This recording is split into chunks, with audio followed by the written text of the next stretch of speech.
പ്രധാന വാർത്തകൾ വായിക്കുന്നത് ഗീത പി വി. വഖഫ് ഭീകരതയ്ക്കെതിരെ നിയമയുദ്ധം, 315 കർഷകർ സ്വന്തം ഭൂമി പൊരുതി നേടി. കർണാടക. നാടെങ്ങും വഖഫ് ഭീകരത പടരുന്നതിനിടെ അവകാശപ്പെട്ട ഭൂമി നിയമയുദ്ധത്തിലൂടെ തിരികെ പിടിച്ച് ഘടകിലെ കർഷകർ. ഘടക് ജില്ലയിലെ 315 കർഷകരാണ് വഖഫ് ഭീകരതയെ മറികടന്ന് വിധി നേടിയത്. തങ്ങളുടെ ഭൂമിയുടെ മേലുള്ള വഖഫ് ബോർഡിന്റെ അവകാശവാദങ്ങൾക്കെതിരെ 2022 ആഗസ്റ്റ് മുതൽ തുടരുന്ന നിയമ പോരാട്ടത്തിനൊടുവിലാണ് കർഷകർക്ക് സ്വന്തം പേരിൽ ഭൂമി തിരികെ ലഭിച്ചത്. വഖഫ് ഭീകരതയ്ക്ക് ഇരകളായ കർഷകരെ ഇക്കാര്യത്തിൽ ബോധവൽക്കരിക്കുന്നതിനുള്ള ക്യാമ്പയിൻ ആരംഭിക്കുകയാണ് ഘടകിലെ കർഷകർ. ഭൂമിയുടെ മേലുള്ള വഖഫ് അവകാശവാദത്തിനെതിരെ 315 കർഷകർ പ്രാദേശിക കോടതിയെ സമീപിക്കുകയായിരുന്നു.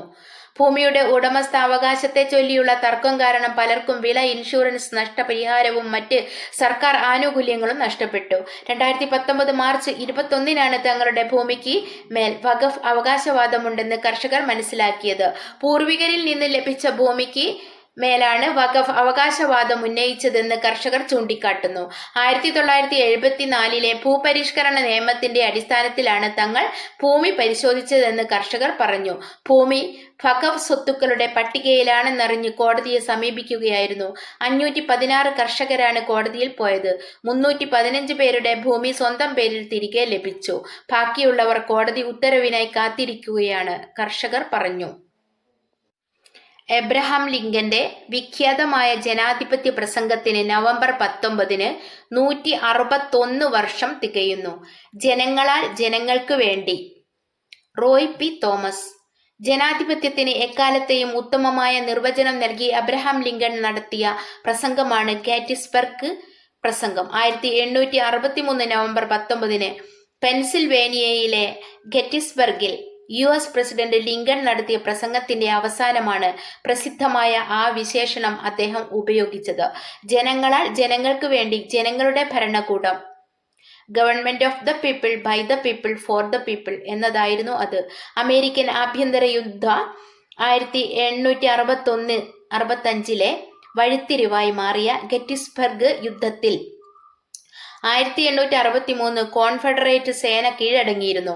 ആ പോരാട്ടത്തിൽ മരിച്ചവർക്കുള്ള സ്മാരക സമർപ്പണമായിരുന്നു വേദി.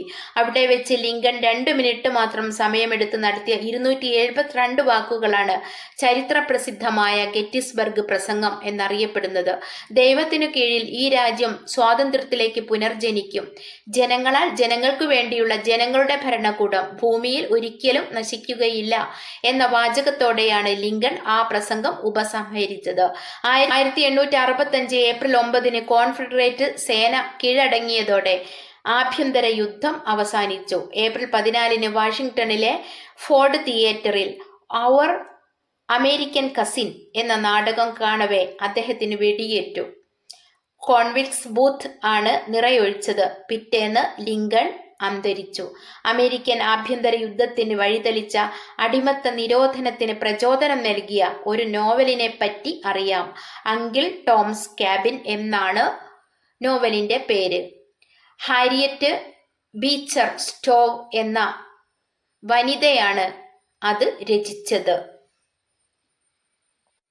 കണ്ടെത്തി പുതിയ രക്തഗ്രൂപ്പ്. വൈദ്യശാസ്ത്ര രംഗത്ത് പുരോഗതി സൃഷ്ടിച്ചുകൊണ്ട് പുതിയ രക്തഗ്രൂപ്പ് കണ്ടെത്തി.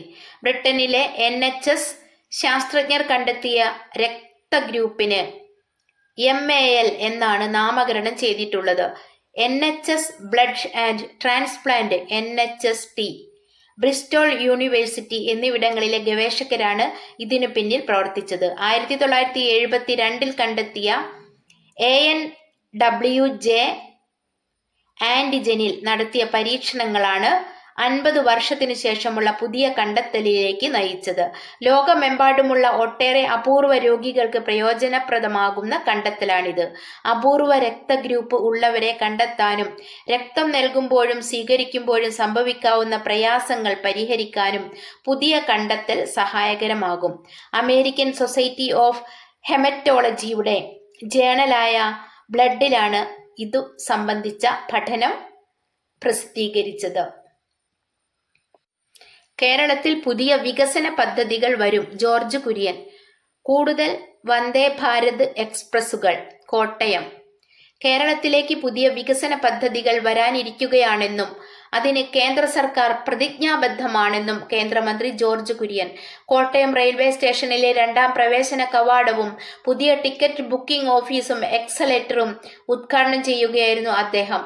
മണ്ഡലകാലം ആരംഭിക്കാനിരിക്കെ ശബരിമല തീർത്ഥാടകർക്ക് ഏറെ ഗുണകരമാകുന്ന പദ്ധതികളാണ് കോട്ടയം റെയിൽവേ സ്റ്റേഷനിൽ അന്തിമഘട്ടത്തിൽ എത്തിയിരിക്കുന്നത്. സംസ്ഥാനത്ത് കൂടുതൽ വന്ദേ ഭാരത് ട്രെയിനുകളും റെയിൽവേ ക്രോസിന് പകരം മേൽപ്പാലങ്ങളും വൈകാതെ യാഥാർത്ഥ്യമാകുമെന്ന് അദ്ദേഹം പറഞ്ഞു. നരേന്ദ്രമോദി പ്രധാനമന്ത്രിയായ ശേഷം റെയിൽവേയിൽ അഭൂതപൂർവമായ വികസനമാണ് നടക്കുന്നത്.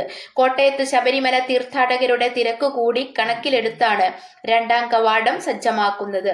ഇത്തവണത്തെ മണ്ഡല മകരവിളക്ക് ഉത്സവകാലം ആരംഭിക്കും മുമ്പ് തന്നെ കവാടം തുറക്കുമെന്ന് റെയിൽവേ പ്രഖ്യാപിച്ചിരുന്നതായും അദ്ദേഹം ചൂണ്ടിക്കാട്ടി.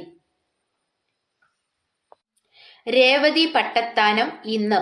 കോഴിക്കോട് സാമൂതിരി രാജവംശത്തിന്റെ വിദ്വൽ സദസ്സ് രേവതി പട്ടത്താനം ഇന്ന് രാവിലെ തളി ക്ഷേത്രത്തിൽ 3 വേദങ്ങളിലും മുറജപവും മഹാദേവനും ശ്രീകൃഷ്ണ ഭഗവാനും ഉദയാസ്തമന പൂജയും നരസിംഹമൂർത്തിക്ക് നവകം പഞ്ചകവും അഭിഷേകവും നടക്കും. രാവിലെ 7-ന് ക്ഷേത്രത്തിൽ ശാസ്ത്ര സദസ്സ്.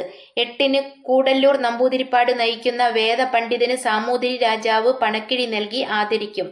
ശേഷം ഘോഷയാത്രയായി തളി സാമൂതിരി ഗുരുവായൂരപ്പൻ ഹാളിൽ പ്രവേശിക്കും. പ്രത്യേകം സജ്ജമാക്കിയ പട്ടത്താന സദസ്സ് തോട്ടത്തിൽ രവീന്ദ്രൻ MLA ഉദ്ഘാടനം ചെയ്യും. Malabar Devaswom board president MR Murali മുഖ്യപ്രഭാഷണം നടത്തും. മികച്ച സാഹിത്യകാരനുള്ള മനോരമ തമ്പുരാട്ടി പുരസ്കാരം കവിയും ഗാനരചയിതാവുമായ RK ദാമോദരന് നൽകി ആദരിക്കും. തുടർന്ന് ഋഗ്വേദ സംഹിതയും പ്രൊഫസർ E രാജനും സംഘവും അവതരിപ്പിക്കുന്ന വാക്യാർത്ഥ സദസ്സും ഉണ്ടാകും. ഉച്ചയ്ക്ക് അക്ഷരശ്ലോക സദസ്സ്.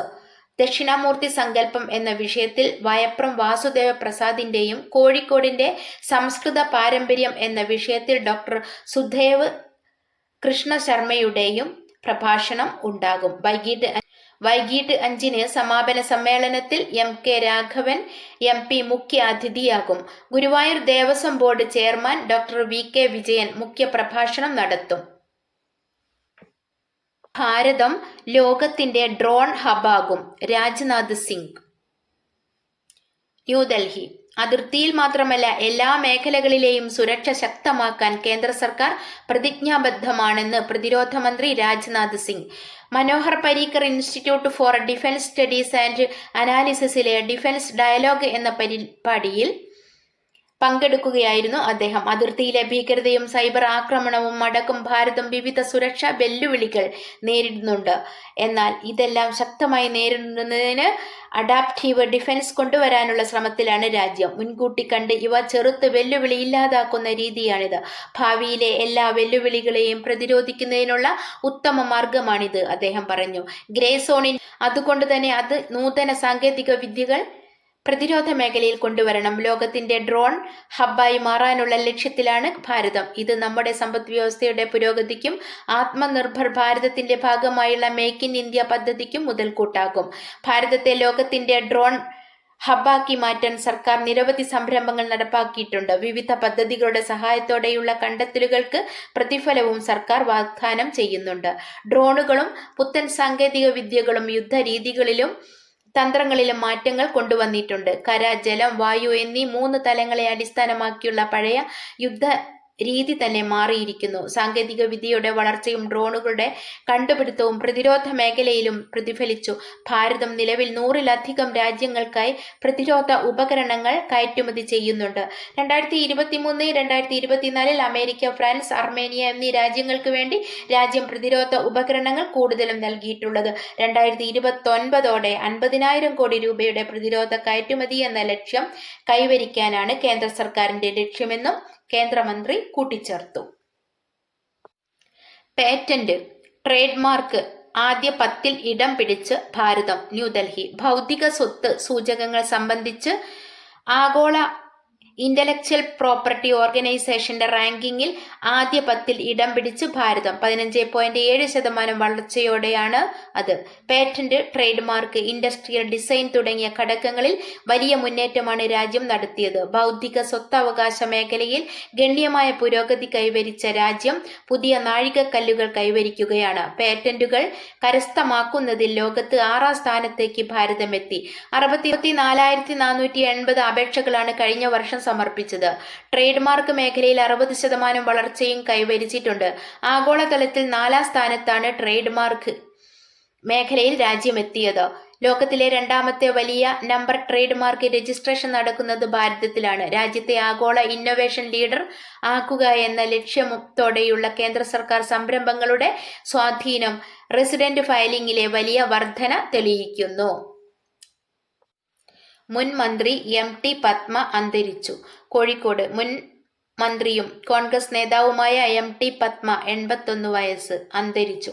വാർദ്ധക്യ സഹജമായ അസുഖത്തെ തുടർന്ന് മുംബൈയിൽ മകളുടെ വസതിയിലായിരുന്നു അന്ത്യം. 1991 കെ. കരുണാകരൻ മന്ത്രിസഭയിൽ ഫിഷറീസ്, ഗ്രാമവികസന, രജിസ്ട്രേഷൻ വകുപ്പുകൾ കൈകാര്യം ചെയ്തു. 1980-ലും 91-ലും കൊയിലാണ്ടിയിൽ നിന്നാണ് നിയമസഭയിലെത്തിയത്. കേരള മന്ത്രിസഭയിൽ അംഗമായ 3ാമത്തെ വനിതയായിരുന്നു.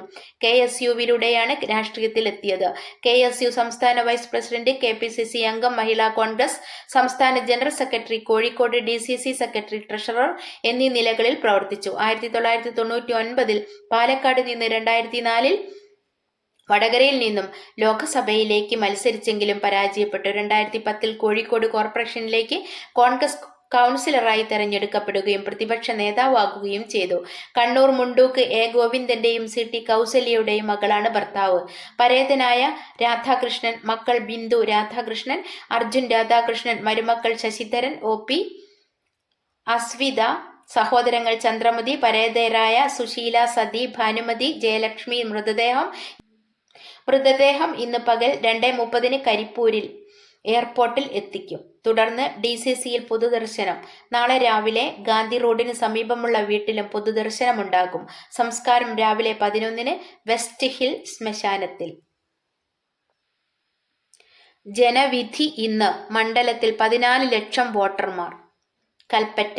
വയനാട് ഇന്ന് ബൂത്തിലേക്ക്. രാവിലെ 7 മുതൽ വൈകുന്നേരം 6 വരെയാണ് പോളിംഗ്. 14,71,742 പേർക്കാണ് മണ്ഡലത്തിൽ വോട്ടവകാശം. മണ്ഡലം പരിധിയിലെ നിയോജക മണ്ഡലങ്ങളിൽ മാനന്തവാടിയിൽ 2,02,930 സമ്മതിദായകരുണ്ട്.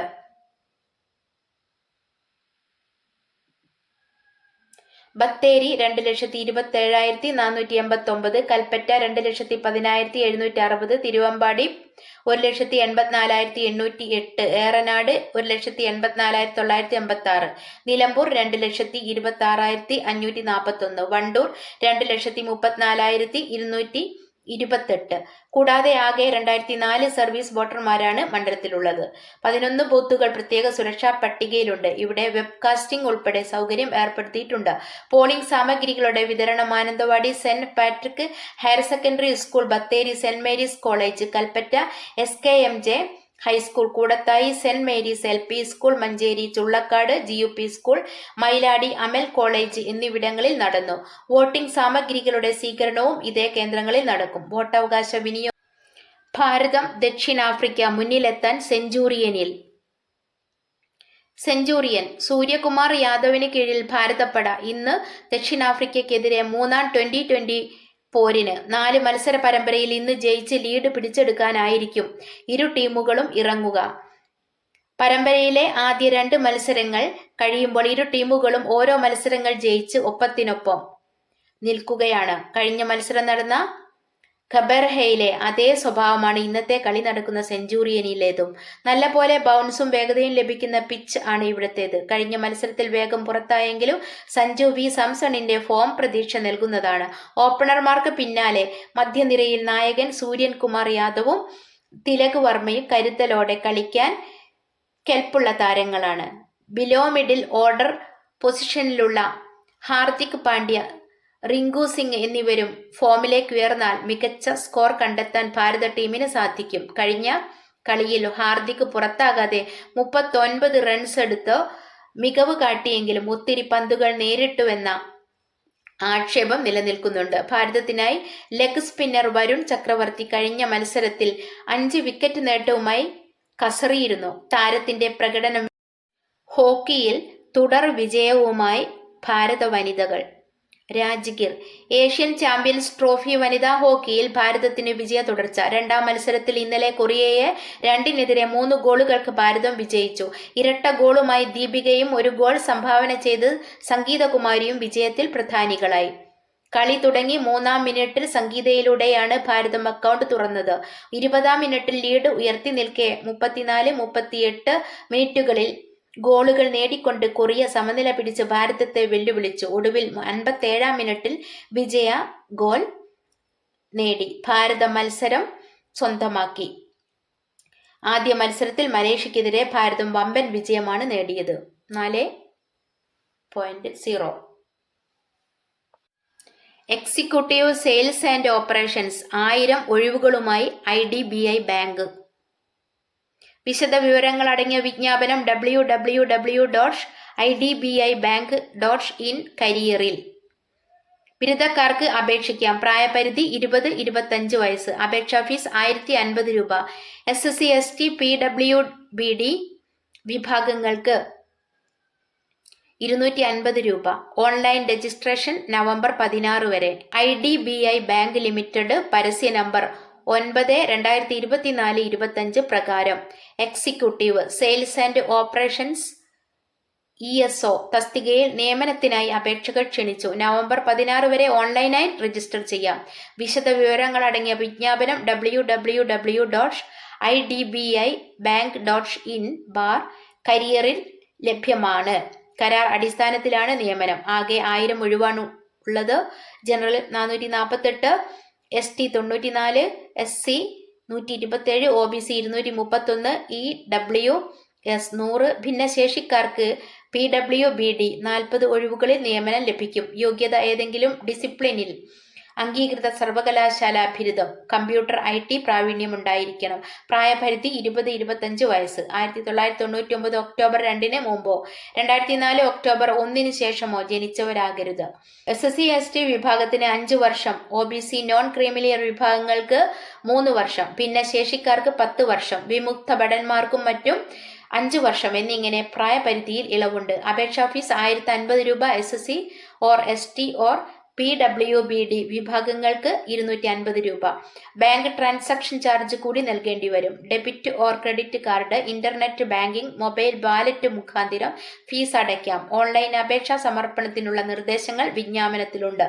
സെലക്ഷൻ ഓൺലൈൻ ടെസ്റ്റ്, സർട്ടിഫിക്കറ്റ് പരിശോധന, വ്യക്തിഗത അഭിമുഖം, മെഡിക്കൽ ടെസ്റ്റ് എന്നിവയുടെ അടിസ്ഥാനത്തിലാണ് സെലക്ഷൻ. തെരഞ്ഞെടുക്കപ്പെടുന്നവർക്ക് 1 വർഷത്തേക്കാണ് കരാർ നിയമനമെങ്കിലും സേവന മികവ് പരിഗണിച്ച് ഓരോ വർഷം വീതം നീട്ടിക്കിട്ടാവുന്നതാണ്. ശമ്പളം ആദ്യ വർഷം പ്രതിമാസം 29,000 രൂപയും 2-ാം വർഷം 31,000 രൂപയും ലഭിക്കും. 2 വർഷത്തെ സേവനം പൂർത്തിയാകുന്നവർക്ക് ജൂനിയർ അസിസ്റ്റന്റ് മാനേജരായി നിയമനം ലഭിക്കാൻ അർഹതയുണ്ടായിരിക്കും. കഴിവ് തെളിയിക്കുന്നവർക്ക് ഇതിനായുള്ള സെലക്ഷൻ നടപടികളിൽ പങ്കെടുക്കാം.